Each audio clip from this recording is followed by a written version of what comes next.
What's going on? This is Straight on Irregular Raps. Welcome to my show. Welcome to my show. We are going to, man, today I have a good show, more technical, but we're going to try to definitely keep things above, uh, I guess, below the threshold of being too technical for the show. But today we are talking about copyright. We're talking about a little bit. We may touch on trademark. We may also touch on patent, but we're going to touch on copyright. And also, if there's any producers watching this show, we're also going to touch on sampling your music and when you can use it, when it's illegal, and when you can get away with it. You know, because I know a lot of producers like me are always wondering, like, when can I use samples? You know, but we'll touch on that a little bit too. Yeah, man. So, like I said, this topic can be technically deep once you really get into the laws and the history of the laws. But like I said, I'm going to get into more like the meat, the summary of copyright, and when you're copyrighting your music, and also, you know, how do you copyright your music? I'm just going to let you guys know you can simply go to copyright.gov if you want to copyright your music. Copyright.gov. I'm just going to say that right off the bat, and I'm actually going to put it in a comment later for y'all so y'all can click on it. But yeah, let's get into it. I have a guest on the show, Victor Smith. He's been on the show before, and he is the owner of Sanctified Sound LLC, which is an organization about educating, equipping, and empowering recording artists in music and ministry. So I love to bring him on, and once again I have him on the show. So let's just get started. We're going to dive into this. Blow, here we go. What's up, Victor? How you doing? What's going on, man? How's everything? It's going good, man. So you know, you are, you know, not really like me. We're not really like entertainment. We're not entertainment lawyers who are the real experts when it comes to copyrighting your music. Mm-hmm. But you know, I think you know enough to let people know how to copyright your stuff. And I want to start off by first asking you, when people come up to you about copyrighting their music, what is the main question that you get from artists or producers about copyrighting music? What is that? First of all, it's more of me educating on what the copyright is. You know, it's not necessarily copywriting your music. It's already copywritten once it's in a tangible form. So once you put it into a specific tangible, if you're writing lyrics or whatever, the moment that you write it on paper, it is literally copywritten at that point. It's already, you know, it's already yours. You can do whatever you want with it. So it's not necessarily, you know, trying to copyright your music. It's already done. I mean, when you finish, you know, putting your songs on a particular track or whatever, it's literally at that moment, it is, it's yours. It's yours. You can do whatever you want with it. You know, it's already protected. Years ago, you know, we talked about, I know you've heard this particular statement of the poor man's copyright. And this is what a lot of people come to me and ask that question. It's like, you know, does it, you know, can I just do the poor man's copyright? And, you know, I don't have a lot of money to send it off or whatever. Can I just put it in the mail? And to be honest with you, it does not hold up in court. Because what it does, and you got to think about it like this, is that the reason why copyright exists is because years ago, before computers, there was no way to timestamp when you've actually created your music, right? So what they used to do is they used to just put it in an envelope and just, you know, send it off and have it come back to them. And they said that, hey, that's the timestamp. And so, you know, you felt like, hey, that proves that I put this out first or whatever. Yeah. But what it does, it doesn't prove that you made that first. It proves that you sent a copy to yourself. Now, let me explain that. Once you put it into the mail, it doesn't, at that moment, that day, if you didn't create it that day, let's say you created it 2 days before that, it doesn't prove that you created it 2 days before that. You kind of see what I'm saying? Yeah. So it it doesn't say that, hey, this is the day that I copy that I created it. It just tells you the day that you sent it off. You So know, what do you have to put like a date on it to show, and then, or is this something that they put on it when they return it? They put the date on it. no. See, this is the thing, because we're in a digital age now. Every DAW, every DAW, every you put it in there. Once you spit it out, it already timestamps it. Okay, okay, Right. So yeah, anything that you render down for, mixing or mastering or whatever, you render down just for you to listen to it, or just, hey, this is an example of what I'm doing. The computer timestamps it at that point. got you. So at that point, it's copywritten. Okay, It's yeah, it's already yours. yeah, You can do whatever you want with it, right? mm-hmm. So a lot of times people think that, hey, this is what I have to do. This is what the government does. It's not. That's not what the government does.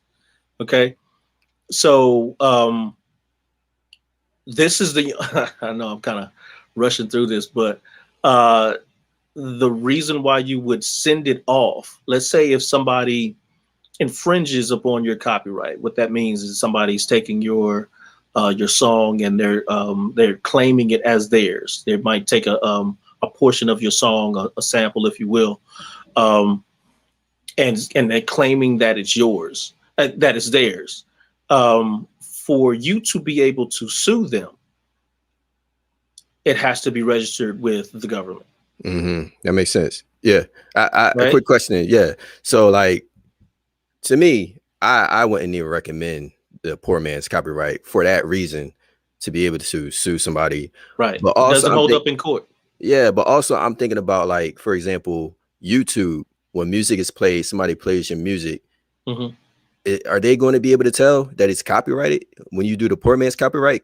Or No, not yeah, really. yeah. So Yeah. there's certain, like, I feel like online you can't really tell when somebody's using your music online in certain ways. So I just wanted to kind of bring that up, and I was wondering what you Hmm. thought about that too.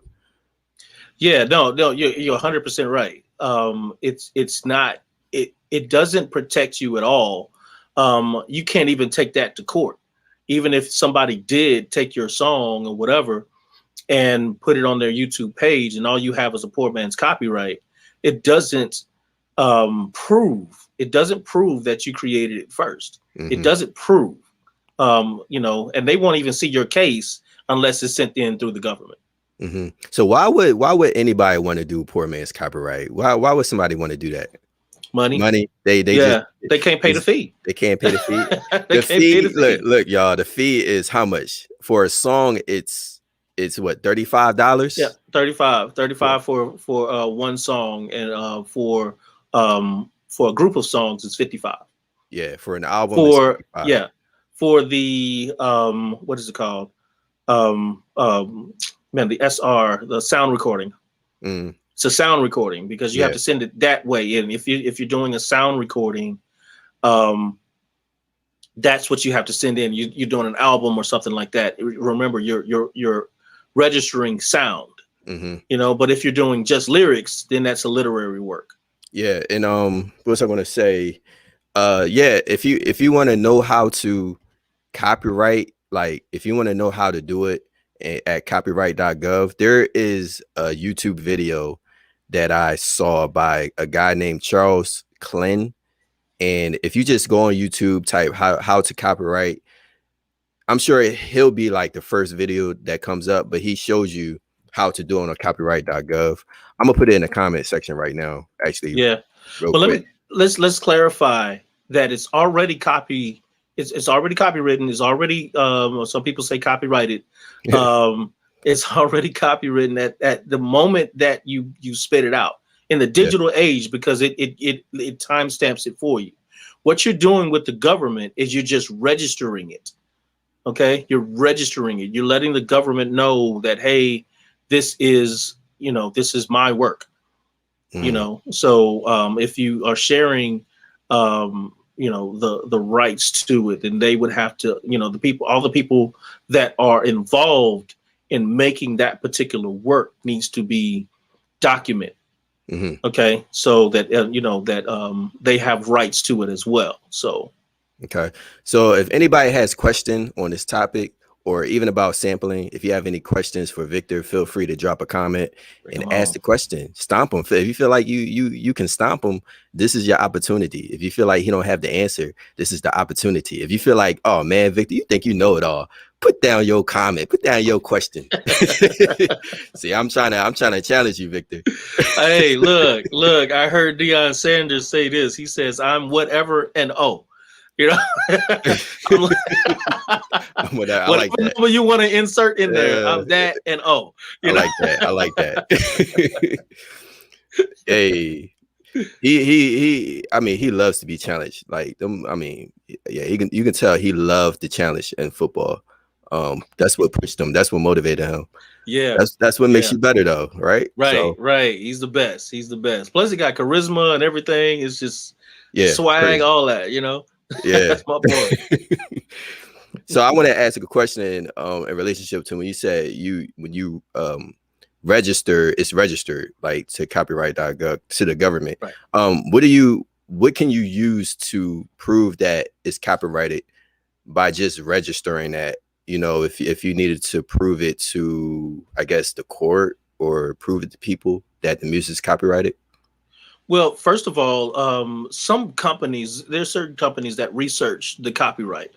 Um, and you could actually get with them. You can get with an entertainment lawyer to look that stuff up for you. I don't know if you have to have some kind of clearance to get within, the to search or whatever. There might be some sites that you can find, but I know as far as your protection or whatever, or your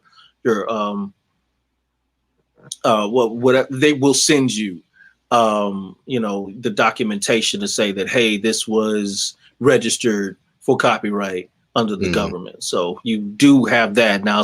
It may take between 6 weeks and 6 months, before you can get it, depending on how much content that they have to go through, because people are submitting stuff all the time and multiple things at the same time. So okay. give them grace to get that that document to you. So but once you submit it, that it's submitted. Yeah. Yeah, I do have a question. I don't know the Lion's Path. He might have missed what I said earlier, but he just said, "How exactly do you copyright songs?" Um, do Yep. you? I'm gonna actually drop this link, and I would just recommend you guys checking this guy out. He goes on copyright.gov. That's the government website where you can copyright your music, but he explains step by step on how to do it. Like, because I also notice on that website it can be a little difficult to navigate because some things are a little tricky to understand. So he actually explains how to do it. But do you want to explain too a little bit again of how do you exactly, and maybe you can explain something else for that question. Yeah, the intricate part of it, I'll leave it to that link, whatever you drop in the comments. But you go to copyright.gov. Um, you go to copyright.gov, and if you're trying to register a literary work, which is just your lyrics, you put it under literary works. If you're trying to register music, sound recording, that's like an actual sound recording. That's what the actual music put together is. Um, that's a sound recording. Now you can do multiple if you want to. I suggest that you do multiple if you're trying to protect it, Mhm. or you're just trying to register it. You do multiple, but you could do one at a time as well. So um, once you have to register with the government. Once you're registered one time, you just keep putting in claims. Keep as you're coming up with new ideas and new new works or whatever. Just do it. I would say wait and do it all at the same time. If you're doing an album, this is the thing about albums. Mhm. Um, let's say if you have rough versions of your songs and you want to protect your rough versions or whatever. You want to register your rough versions. First of all, they're already protected as soon as you timestamp it in the computer. I have to keep saying that. But um, but um, you have to. It would be great. It would be great if you re-register the final version of it. Okay, because there might be some things that you put in it on the final version that need to be documented. It's great if you have that, because let's say if I know we're going to get into samples in a second, and somebody takes what's called a derivative of your work. And what a derivative is just, hey, I'm taking a part of this and I want to use it. Your version is derived from the original.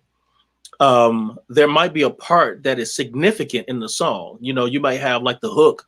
It might be a small part, but it's the hook. It's the significant part of the song, and you want to, make sure that, hey, I want to make sure that, hey, I want them to find out that I'm doing this, so you want to make sure that that's protected, that they can come to you, because if it's not registered, it's anybody's game at that point, Yeah. Mm-hmm. Yeah. You said you can copyright multiple songs. Yeah, multiple Somebody, songs. Karen Meyer just asked, how many songs can you copy at a time? I believe I know the answer because it shows you on copyright.gov, but do you know the answer? Oh, you're asking me? Yeah, okay. Yeah. Hey, this for you. This for you. Man, I'm gonna be honest with you. It changes a lot, because when I first got started, you could do 101. If you did one, it was I think it was like $60 or something like that. If you did 101, it was $60. But it changes all the time. I know even when I went back on it a few weeks ago to help a client of mine to do it, the whole format has changed. So I was just like, man, like they're constantly making adjustments. So why is that? Why are they? People get bored, tinkering and finding better ways to do things. And I get it. You got to keep your job. So, hey, I can do this better. Let me change this, and just stay relevant. People always changing stuff all the time. So I mean, you talking about people in the government? No, just people, period. Website, even process people that, people change their processes all the time. Okay. The structure, the structure is the same, but the process of how you get to one point, to point A to point D, they might change point B, they might change point C, but you get the same results. But people change that stuff all the time. So man, I think it is like 50 or something like that. I think that's the number. The last number that I saw was about 50. So yeah, so I guess when you go on copyright.gov and you go through the process, you'll actually be able to see how many songs you can do. I'm surprised you said like 100. I didn't know you can do. Yeah, this was a long time ago. So a long time ago. So I don't stay on the copyright.gov website. You know what I'm saying? Just kind of checking in on things. It's like, I'm just, I just tell people, hey, this is where you go to do it. And you can go to those YouTube professors at YouTube University. They'll show you how to do all that stuff. But if you want me to do it, I can take care of it for you. Yeah. I got 2 more questions. I believe I'm gonna go to this first one and then the next one, because the next one actually goes into another topic which we're gonna dive into a little bit, which is mechanical license. But this question is by, I'm not even sure if I'm gonna say your name. I'm gonna say Miss Woodard. She says, so if I understand you right, are you suggesting we don't wait until the finished version of a song to copyright it, but start at the rough version? Yeah, that you can. It's up to you. But remember what I said before. I don't know if you were on here before. Is that once it's timestamped by the computer, a computer will timestamp it. it's already protected. It's already protected. Mm. Because of that timestamp of when it's created. That's the whole thing when it comes to being to protecting your songs is just proving that you created it first. Okay, that's all the judge wants to know. It's just who created it first. So whose version is derived from another version. Mm-hmm. But what I suggest that you do, and that, like I said, it's just for context purposes.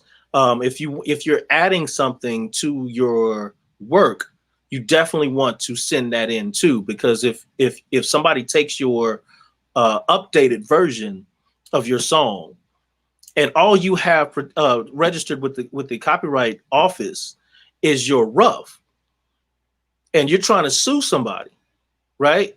Then you have nothing to stand on. Mm-hmm. I hope that makes sense. Yeah. Anybody who has questions, feel free to drop questions. Hopefully that made sense to you.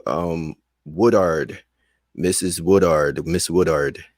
But sorry if I messed up your name. But also we're gonna go into another topic, and I said mechanical license, but I don't think we're gonna talk about that right now.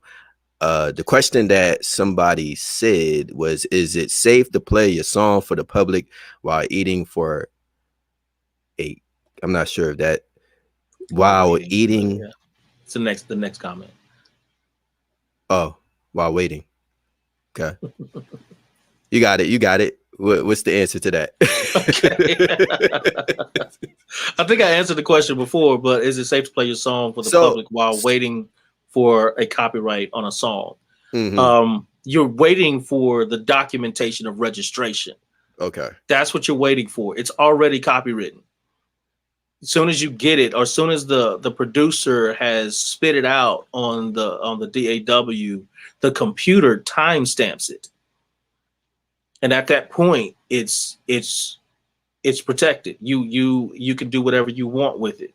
Mhm, Um, but you're waiting for the documentation, and the reason why you would send it into the government is in case somebody says that, hey, I did this first or whatever, and you can't prove it or whatever. Um, they won't even try the case unless it's registered mhm, with the government. So that's so they can see, even just check it and make sure. Uh, but you still have the original version, your timestamp of the song. Once you see it, once you load it up to a computer, you can literally see the timestamp mhm. of when it was created. Or you go back to the producer, or go back to whoever created the project, or whoever recorded it for you. If you didn't do it yourself, it has that date on there, and that's what the judge wants to see. Is want to see what dates are on there, because that's your proof. Yeah. So there's some other things I want to talk about because it's important for artists to know what they're doing, right? Mhm. And we talked about this before the show. We talked about the rights that you have. Yeah. Why is it what's so important about the rights that artists have? What must they, why must they know their rights? Put it that way. Well, it's the same thing that you need to know your rights of freedom of speech, freedom of press, and all of that type of stuff, to know what you're able to do and what you're able not to do, and what you're able to allow other people to do. There's 6 things that are protected when you register, when you have a copyright, when you own the copyright to a song. Mhm. The 6 things is the right to distribute, Actually, the right. let's break them down one Yeah. by one. Okay. Yeah. The right to distribute. What The is right that? to distribute. So the right to distribute, which means that you alone control the right on how it's delivered to the consumer.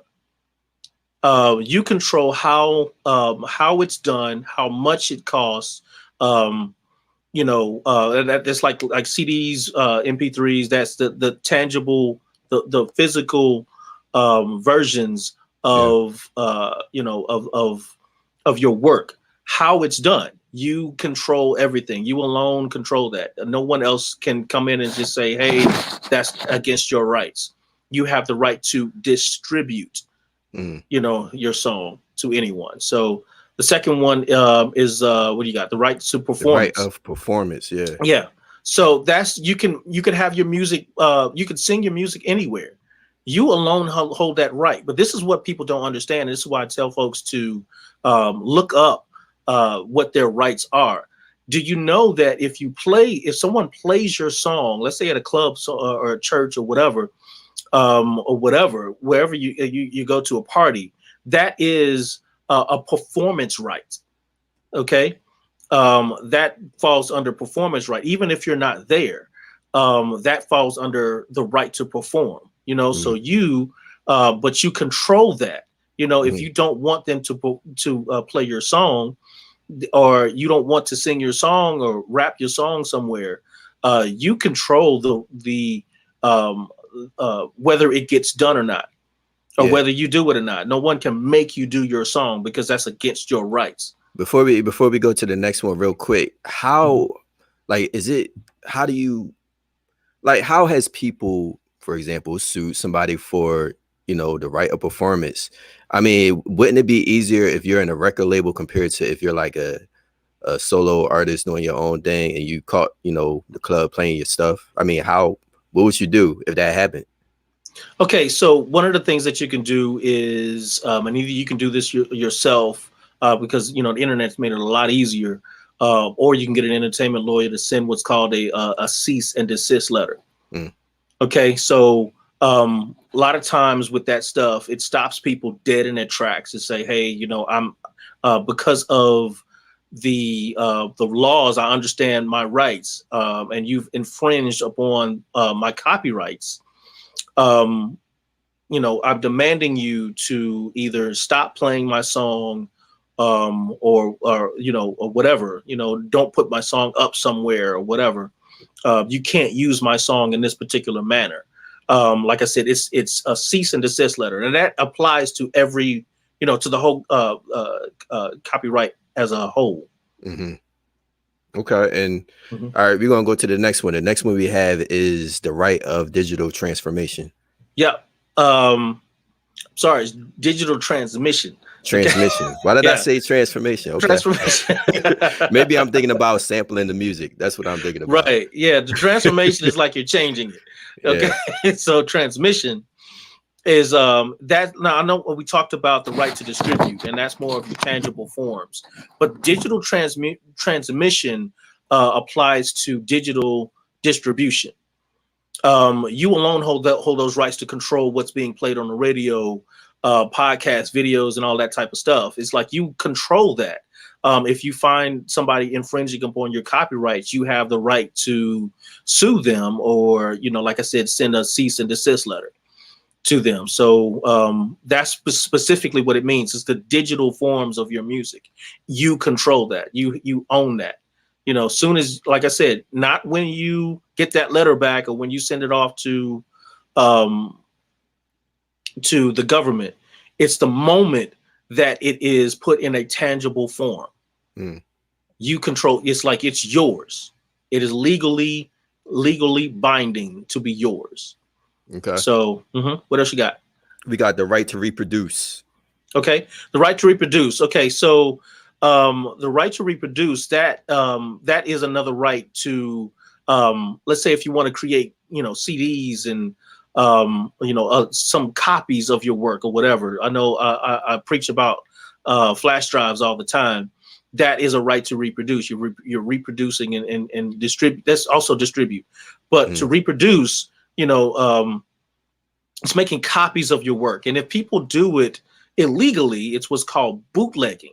Okay. I know that's an old school term, probably haven't heard in a long time, but but bootlegging is somebody illegally copying your work. I mean, you see some people that selling movies outside of gas stations or whatever, on the streets or whatever. They might come up to your car and be like, hey, I got such and such or whatever. Those are in the technical terms are bootleggers. Yeah. because they haven't gotten the rights to sell or distribute these particular works. Mm. And actually, I thought about what is it? Synamic samples. A lot of people use their samples, Hmm. and you can use it for free, but there's something where they say, you know, redistribution and repackaging are strictly prohibited. I'm not sure Right. if they copyrighted their samples. Maybe they had. Maybe that's why they're putting it there. Hmm. But I think that would be a good example for what you said. What we're talking about, reproducing something. Maybe if somebody tried to reproduce their samples that they made, they can get in trouble for that. Right. Yeah. Okay. I guess Hmm. I'm right. I guess I'm right. Okay. Okay. Cool. Cool. Cool. You're good. All You're right. All good. right. All Somebody learning something today. right. So we're gonna touch on samples later, depending on how Hmm. much time we got. But let's get the last two. The right of public display is the next one. Yeah. So public display. This is a little tricky one. Well, a little unknown.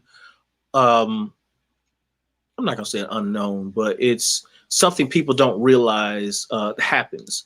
They don't know what they're looking at. When you go on a website and you see the lyrics printed out of a song, that's publicly displaying your work.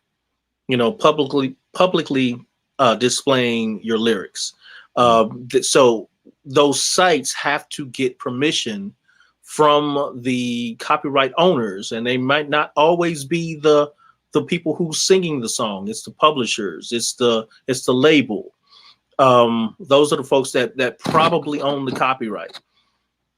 Okay. But they have to contact those folks to make sure that, hey, it's okay to put this up on our site. So at the bottom you would see of the lyric sheet, that you would see if you're looking up, I don't know, never would have made it, Marvin Sapp. Yeah. um, at the bottom of it, you would see copyright such and such, whatever, whoever owns the copyright at that point. So they had to get his permission, or whoever owned the copyright, whoever created the song, or whatever. They had to get that person to sign off and say, hey, that this is okay for you to put this up here. Okay. And last but not least, we have the right to create derivative Yep. works. The right to create derivative works. That's just a work that's derived from from your particular work. So it's changed. I know it's kind of leading into what we're going to talk about. Is sampled. Mm. Um, it could be maybe a cover song. You could that falls under a derivative work. It's derived from the original version of the song. So I had a couple people that I was trying to get songs cleared. One happened, I think this was a lady that was using Hillsong. Mm. And so they sent it to Hillsong, and all they requested was, hey, I want to listen to your song. I just want to make sure that it sounds great. Just send us a copy of it and it's cool, whatever. We good. She did that, got it cleared. Okay. Another friend of mine did the same thing, and he's still waiting to hear back. And this was Years years later. ago, Yeah. right? It's almost like 15 years ago. He's still waiting to hear back. So Yeah. sometimes it's simple, sometimes it's hard, but they were Yeah. trying to create derivative works. That's like, adding your own spin onto a song. Now, this is what's crazy, is that there are certain ways that you can get past the copyright, that is a derivative of the songs. So now the first way is what's called a parody. That's, hey, if I'm making fun of a song, you have Saturday Night Live, that they make, alterations. It's a funny version of the song. Mm. And so what they can actually get away with it because it falls under the freedom of speech. Okay. Now, also, if it's for educational purposes, you can get away with it. You don't have to reach out to the copyright owners to get that cleared if it's for educational purposes, if you're not making money off of it. And that's the third thing. Are you making profit off of it? If you're not making profit off of it, you can get away with, not have not having to. Um, I'm sorry, there's one more. Not having to contact the original copyright owners. The last one is if you're. Let me see how to really say this. If you're affecting their market, if you're affecting their means of making money, or let's say if you do a Michael Jackson song or something like that, and your song is way better than Michael Jackson, which is impossible, but if your song is way better than Mike, and people are starting to listen to your song more than his, they can sue you for that, and that's when people's ears perk up. It's just like, wait, hold up, that's derived from Beat It. You know what I mean? It's derived. I want my cut. You know what I'm saying? So, but there's a lot of artists that's not even on that level. So, a lot of artists, are so scared about that type of stuff, and they don't need to be. That's a good way to go into the next topic, man, because we're going to talk about sampling the music. And you kind of answered, you did answer the question about, if you want to use a sample that is, and you're not really transforming the sample, you have to really ask the artist or ask the production company, right? If you can use it. And I would believe that is obtaining a mechanical license, right? Or am I wrong? No, that's a document. You have because you have to have it documented. There's some companies, and you can do this yourself, where it's a form, a legal form that you send to whoever owns the copyright to get a document signed.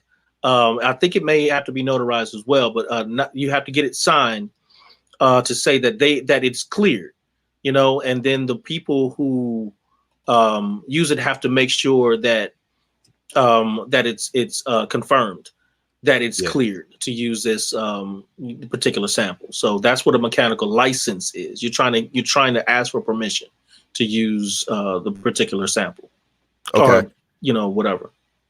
Okay, cool. Yeah. And I'm gonna play this video by Timberland, man, because he's a legend at producing music. And one of the things may surprise y'all about what we're going to say about him as a producer, which is really pretty, I'm gonna say right now, like he does a really good job producing his beats, but a lot of people don't know, like I didn't know until Victor told me this earlier, that he actually gets samples from a lot of producers and he makes the beat around it a lot of times. And this video actually he's talking about how using samples is like the new wave of producing music now. And it pretty much is, because every time I listen to hip-hop music, all I hear is samples and people making beats around the samples. And mostly then from the 90s. Yeah, from the 90s. And you also have like these free samples that I enjoy making beats around for sure. Like I said from earlier, Dynamics, they have a lot of samples. I think Victor, you had said that you use Splice. Yeah, I use Splice. They have you have to register for Splice. Okay. But man, the samples are clean, and they're already cleared. Put it that way. They're already cleared to use in your songs and stuff like that. So a lot of times the people who own the copyrights on these particular samples are putting packs together. Okay. And so for them to upload the packs into this particular site, that's them saying, hey, I'm clearing this for use. And some people say that, hey, you can only put out, but with these samples, you can only put out a certain amount of versions. You only use a certain amount of digital versions of them. It can go for however long, and it's up to them because they own the copyright. They can put whatever stipulations they want to on any sample, on any sound or whatever. So that's the same thing that you have as a recording artist. If that work is yours, you can put whatever stipulations you want. You could say, hey, everybody could use it as long as you pay me $1 million. It's yours. You can do whatever you want to with it. Yeah, makes sense. Yep. Yeah, it makes perfect sense, man. I'm gonna play this short. I'm not gonna play the whole thing, but if you want to watch it later, you see the title is Timberland on why samples are changing the game. He just talks about This just listen. Just this listen. whole game. The samplers really are the producers. I'm telling you. Like, you know, you can make stuff, but when the right person who makes dope samples, and then you got the right person who make dope beats, what you got there? You got a masterpiece. I mean, you think about it. Me and Danger, I make dope beats. I make great beats, and I could actually make my own samples. But I prefer to find something that inspires me to go do the beat first. You know what I'm saying? I'm more of a rhythm person. So like Danger is he play them keyboards and it allows me to figure out different rhythms from the way he play. It's all a collaborative thing, bro. The music.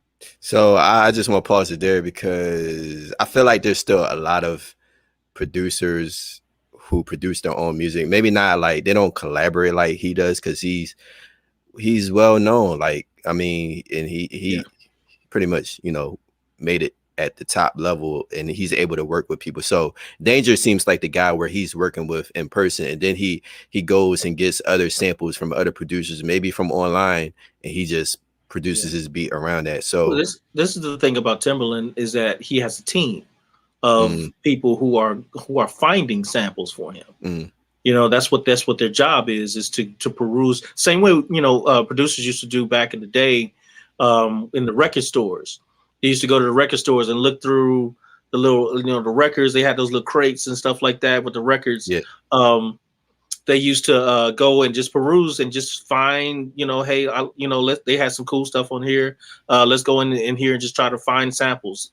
You have people that's all they do. That's what they're hired to do. And so he has a team that's all they do is they Hmm. find and create samples and they send it to him. Okay, yeah. And that's another topic, man, like how to build your team. That's something we're going to talk about on another Yeah. show. I know you want Yeah. to talk about that. Yes. For Absolutely. sure, for sure. That's important because You can't do it by yourself. you can't do it by yourself.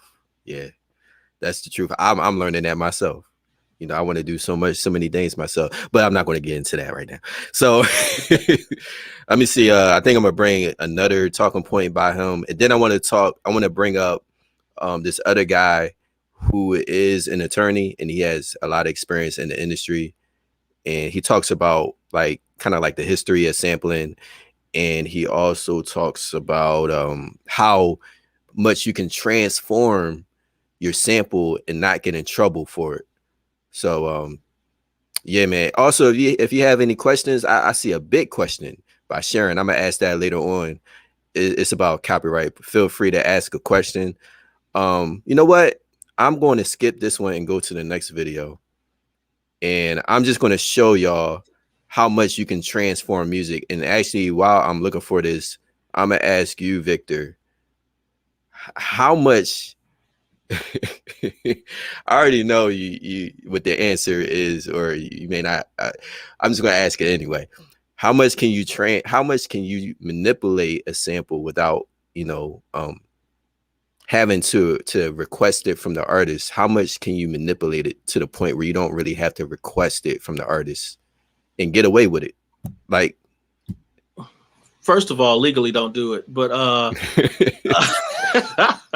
second of all, it has to be completely unrecognizable, to the point where if someone was to hear it, you shouldn't be able to find out, hey, this is where they got it from. Especially if you're not trying to get it cleared. yeah, It has to be completely unrecognizable.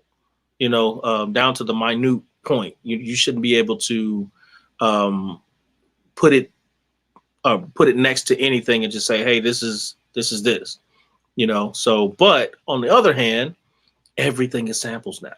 yeah, Drums are samples now, hi-hats and strings and stuff like that. Everything is a sample. So but with these particular samples, either they've already been cleared or they're so unrecognizable that no one would know where you got them from. So okay.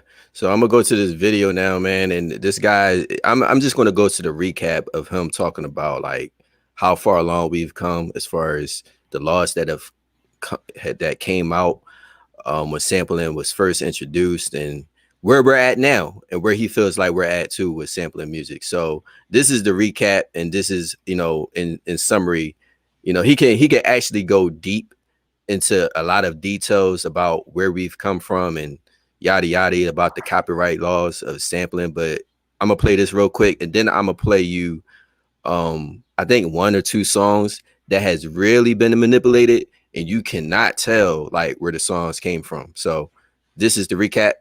So what they did was, in that case, they looked at the defendant was taking, Actually, don't here ever it do is. it. That's Here it is. 2005. Then in 2013, right, if you're substantially similar, meaning it has the feel, and you have a terrible client like Robin Thicke who gets on the stand and says, yeah, we were listening to Marvin Gaye's music and we thought we'd write something like that. Okay, got it? All right, so if you have that situation and it's substantially similar, then you're in trouble. You got to get it cleared. Or if you fundamentally change something completely, create something totally new and original that doesn't usurp the old market, right? Then it's considered transformed and protected. All right, everybody confused? Okay. So let me play you a couple of pieces, okay? So I'm going to play you. All right, so I'm gonna stop there, and you can see where, you know, I don't know if you have anything to say based on that, but I was a little, I had to relearn that substantial stuff because I remember learning that in school. Yeah. So I had to regain that knowledge when I saw him talk about that. Yeah. Yeah. The thing about being substantial, and I know I saw this video as well, and I love how he put it, was that you could put, you can take away from a hook that's 3 seconds, but it's the hook.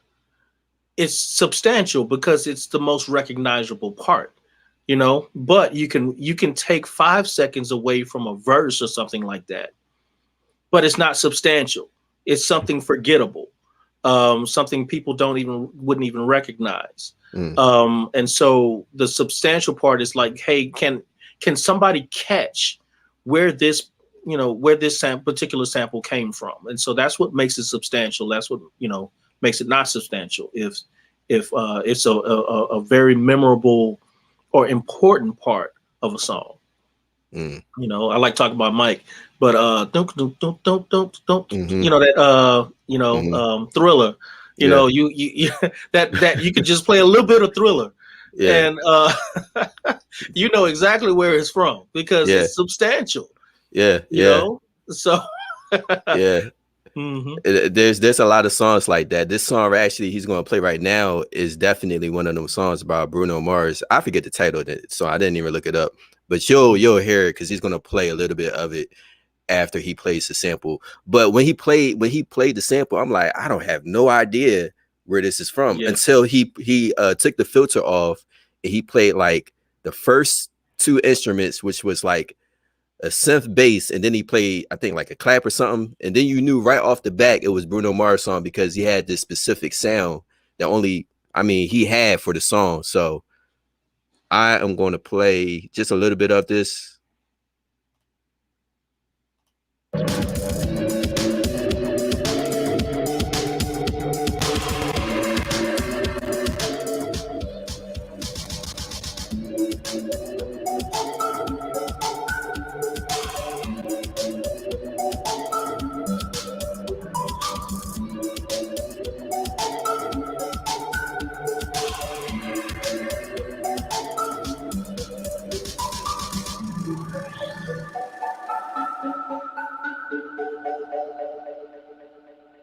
All right.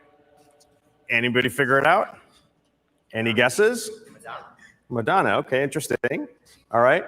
Okay, well, let's go through it. I'm gonna kind of break it down for you, okay? And let's see if we can figure it out. So I'm gonna start with Robert Henke's Awesome Granulator, because of course you can tell what a sample is when it's been grained, right?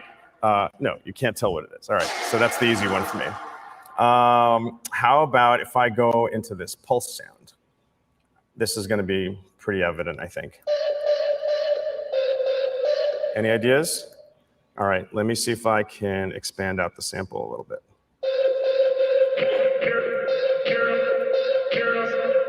Okay, come on, everybody knows what this is, right? Come on. No? All right, let me go to the bass sound because that's the first note in the song. Right? No? Turn the filter off. Right? Come on. No? Right?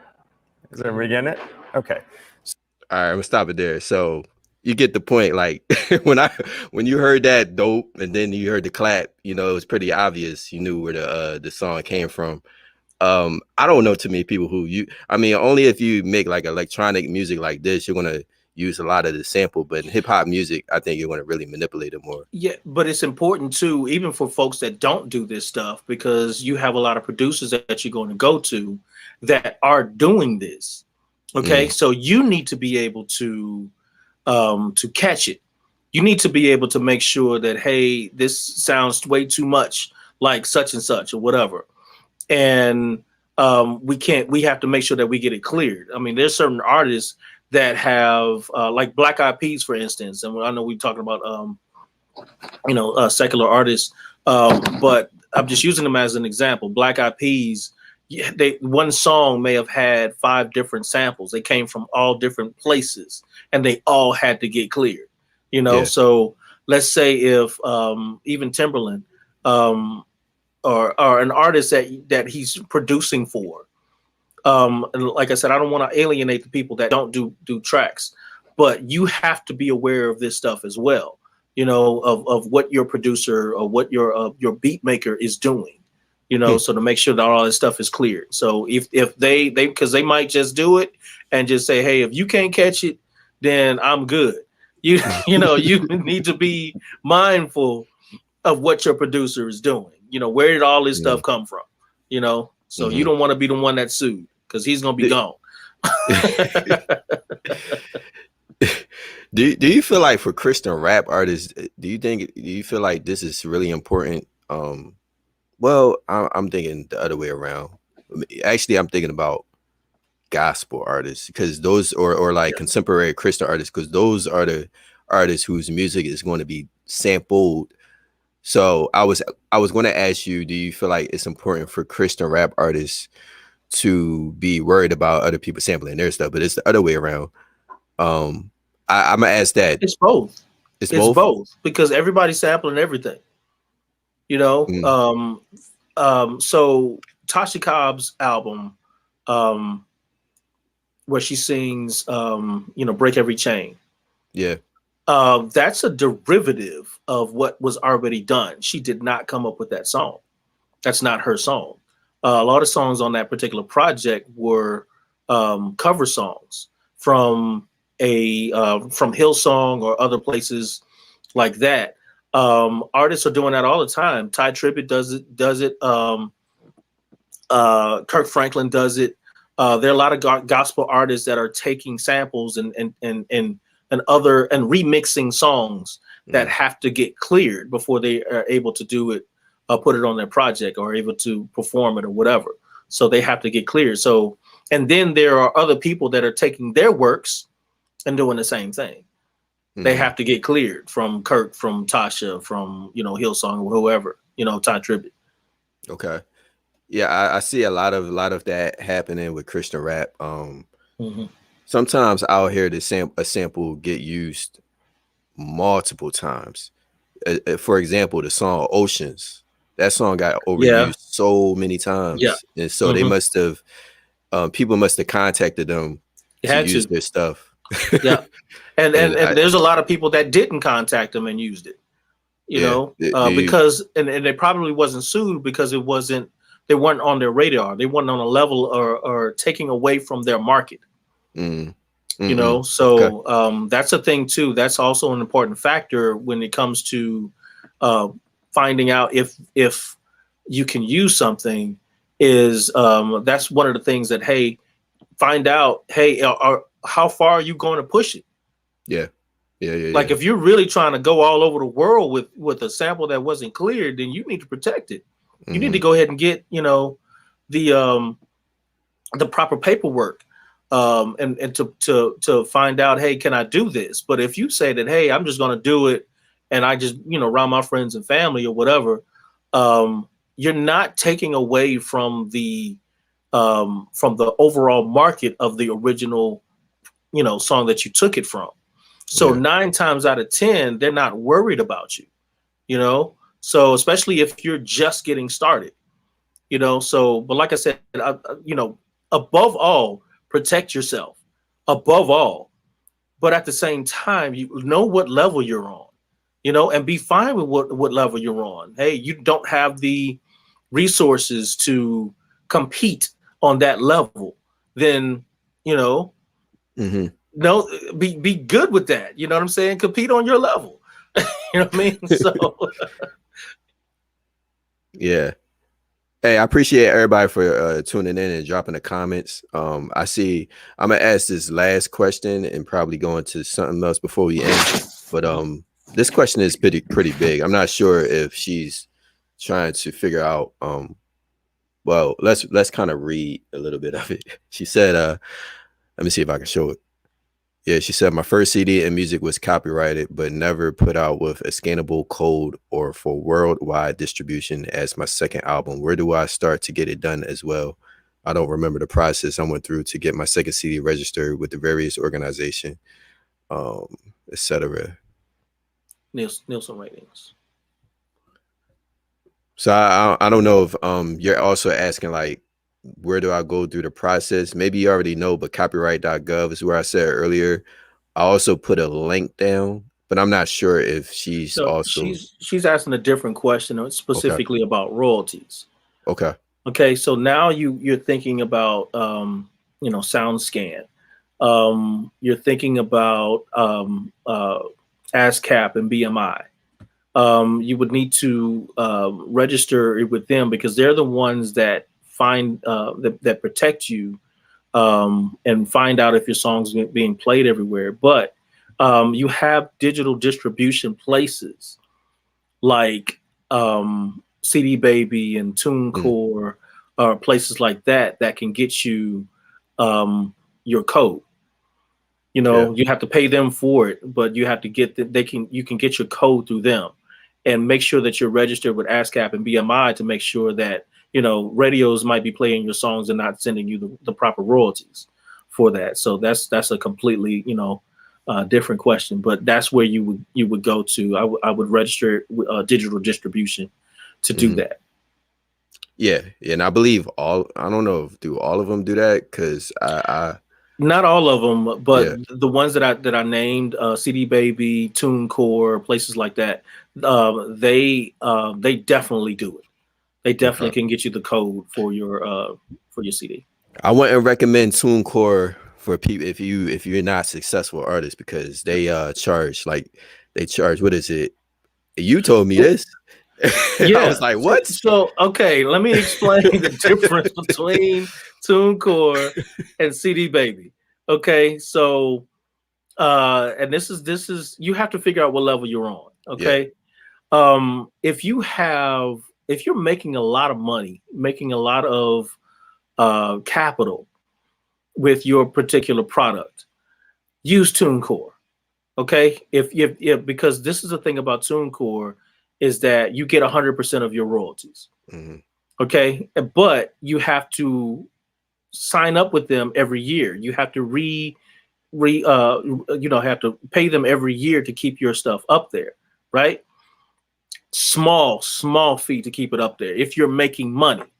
But if you're not, you CD Baby, if you know that you're not gonna promote, if you know you're not going to take it far, because the last thing you want to do is pay for a service to keep your song or your stuff online, and you're not making a lot of money from it. With CD Baby, you pay one flat fee, and they just take a little bit off of what you are making. It's not enough to have you crying or whatever, but I'm still receiving checks from CD Baby, and I've been out of the game for a long time. Okay, I've been out of the game for years, and I'm still getting checks from CD Baby, and I haven't sent them a dime yet. They just take it, a little bit out of the royalties that I am making. But with TuneCore, I would have been paying them every year just to keep it up there. You know what I'm saying? But, I would do that if I'm traveling, if I'm making a ton of money on this stuff, and hey, just to keep it up there, pay the small fee, but I'm getting 100% of my royalties. I need all my royalties, but you're going to pay either way. So, but there's other benefits for CD Baby and TuneCore, but that's the two that really relate to recording artists at this level. Hey, and also Sharon asked that question. There's a lot of other distribution companies, so you just got to do your research. I'm actually going to put the website right now for you. If you go to this website, it'll show you pretty much, if not all, most of the distribution companies, and it's from Amuse. Amuse is actually one of the distribution companies, but they actually go over all of the other distribution companies, and they compare like how they just compare like the prices you'll be paying per year, if you're paying like per song. Like I know TuneCore, you're paying for each song and each album that you put out, which is why it can be really expensive. For artists if you're just coming out. So there's a lot of other distribution companies. I wasn't ready for that question for the distribution stuff. That feels like another show. But bring them on. Bring them on. Stump me. I'm whatever and we ready. Let's go. Hey man. Yo, there's other stuff I would like to talk about in this show, but I feel like we're out of time. Man. I know, right? Right? We just getting hot up in here. The seats are getting hot. But I enjoyed the show, man. I think I want to talk a little bit more about sampling for another show. I know your strength is not really in sampling music. Like you like to produce music from scratch, and I feel like you're more of a when you produce. Yeah. But maybe we can talk a little bit about that at some point when you produce, how you produce music a little bit. I know you have good ear to music. You cringe at certain things when it comes to things you don't like. Yeah, your eyes get opened up wider. Real quick. I was at a symphony one time. I don't know if I told the story here, but it was a birthday of close friends of mine. Surprised me. I love symphony and orchestras and stuff like that. So orchestras over symphonies, but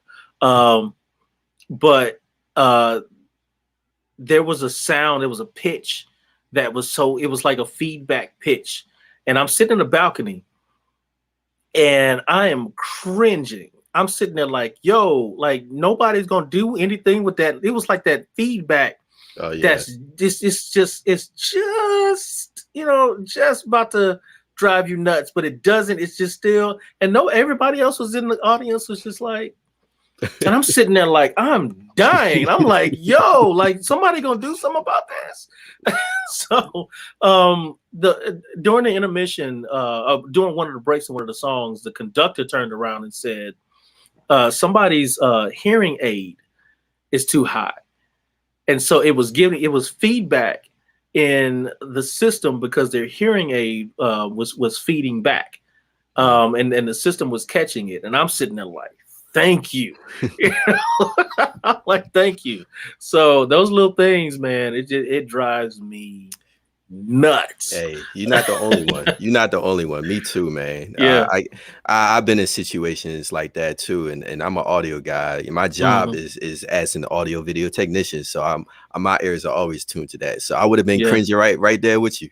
Yeah, I almost wanted to go down there and say, man, get out the way. Let me look and see what this was.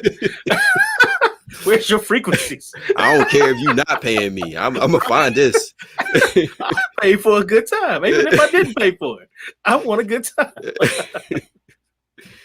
Hey, I feel you. Yeah, for sure. Yo, I appreciate y'all for tuning in, y'all. We're gonna bring him in. We're gonna bring Victor on the show next month. I'm bringing him on the show like every month now. And also follow him, Sanctified Sound. Hold up. I forgot my did I forget? Oh, I don't have it. I forget. Yes, I do. Here we go. Blow. See, I'm prepared for you today, Victor. Let's go. SanctifiedSound.org. Yes, sir. So yeah. Thank you all for tuning in. Thank you for the questions. Stay tuned. Be blessed. Flow in God's love. Till next time. See y'all.